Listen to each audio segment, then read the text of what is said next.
anh chị chụp ảnh sao này biết rồi nha, sắp có là mắm một.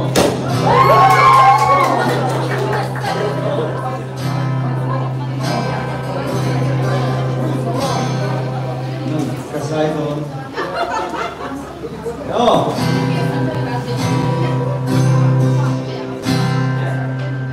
Và nhịp dần lên mất xuống vì nhớ lòng xin lỗi sẽ nhớ vui cần cả lắm nó sẽ cần chính lúc mây nó để thấy của cái xuân dừng ở dài còn vui lên thuyền có một ngày tết qua đêm em yêu tôi là người tên ô in gió lại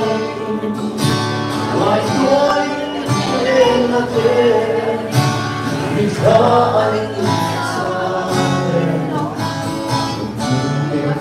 cô đã đông một ngày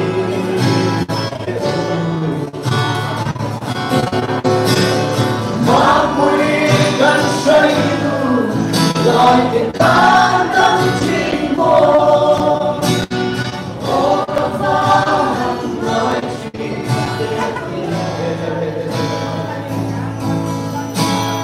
mà mùi nắng đã khô và những ngày ôm chỉ đã xin lúc hoa lên lên xuống lâu hoa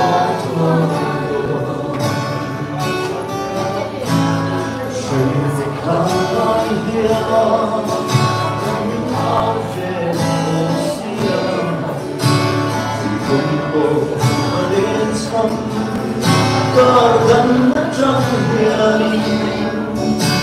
ngồi êm êm hiền cái đố chỉ không đi